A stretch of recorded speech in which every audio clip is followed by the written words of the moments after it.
Não é um chamado para fazer essas coisas. Quer dizer, o professor é um profissional como o médico, entendeu? Como o engenheiro, como a datilógrafa, como a secretária.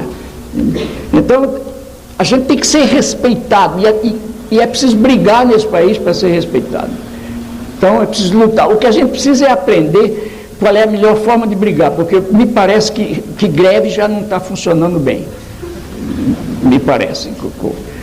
A nível, inclusive, de operários, a greve está, com a globalização da economia, está cada vez menos eficaz. Entende?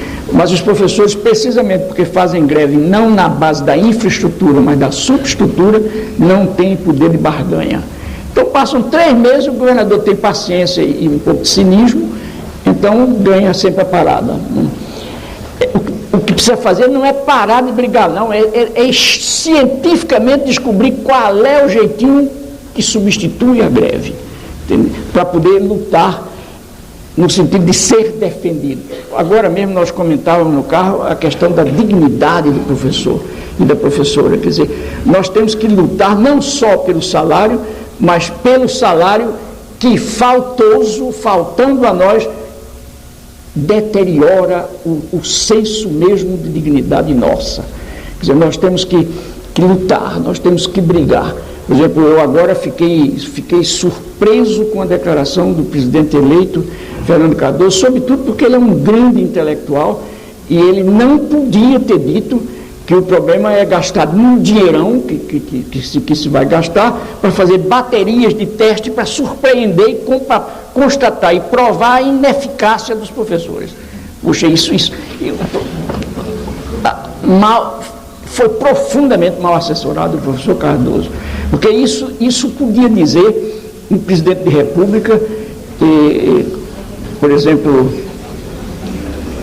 não sei, acho que nenhum presidente da república podia dizer isso. Vocês vejam que esse negócio de dizer que operário que não é competente nunca é uma mentira. Está aí, um homem competentíssimo, um dos maiores intelectuais desse país, professor em qualquer universidade do mundo, disse um disparate desse, que é preciso um teste para mostrar que os professores, isso é uma ofensa. Os alunos com relação à compreensão do conceito de ideologia. Por exemplo, quando a gente sai em São Estrada, luz baixa, com névoa, não, como é que diz? Neblina, luz baixa com neblina.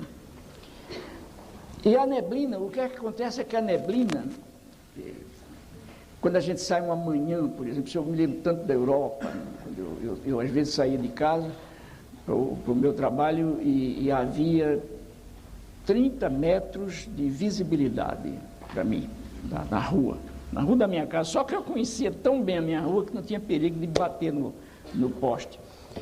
Mas as árvores da rua, por exemplo, eu via a sombra das árvores envoltas na neblina.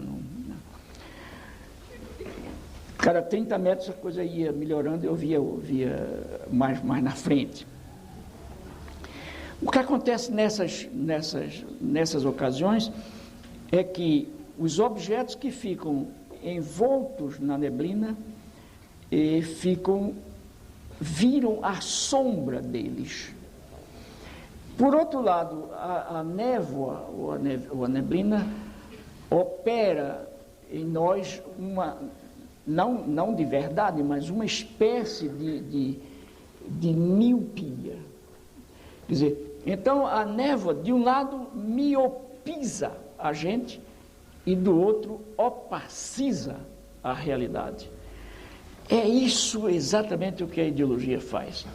Quer dizer, a ideologia, e outra coisa, muitos de nós pensamos às vezes que a ideologia é pura abstração, é pura ideia. Não, a ideologia é material, a ideologia pesa, a ideologia é um tijolo, pesa 20 quilos. Então, mas ela opera em nós essa coisa. De um lado, ela diminui a nossa capacidade de ver criticamente o mundo, a realidade. Do outro, ela opaciza a realidade,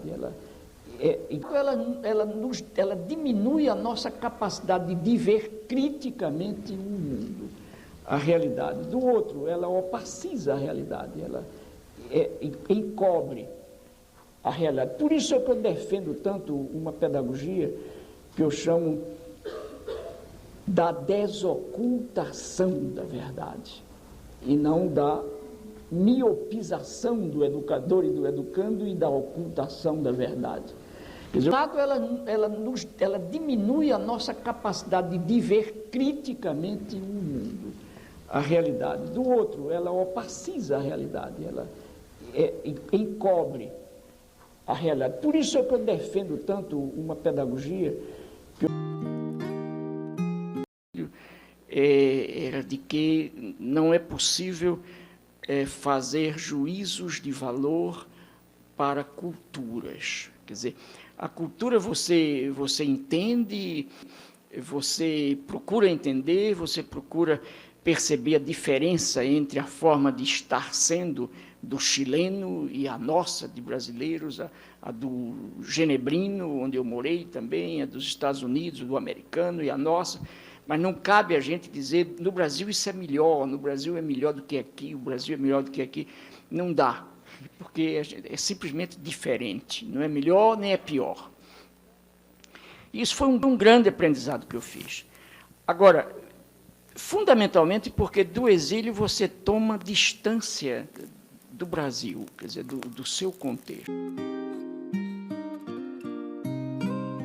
Professor, no Brasil existem mais de 30 milhões de pessoas vivendo em estado de miséria. O que vem primeiro, comida ou educação?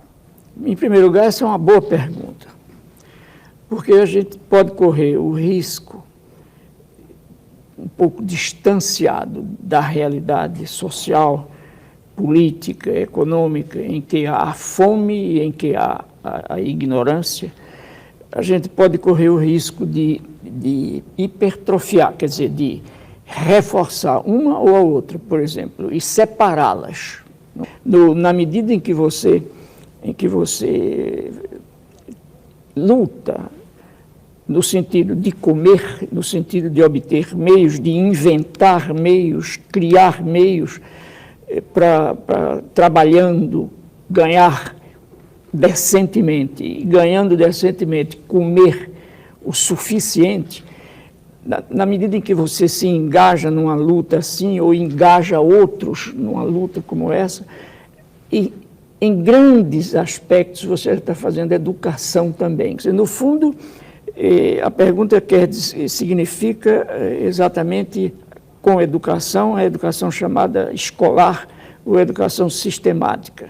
Evidentemente que com fome é difícil a gente estudar. Aprender. Não que a gente perca inteligência por causa da fome, mas é porque a fome te atrapalha, quer dizer, a fome te distrai da leitura e te fixa nela.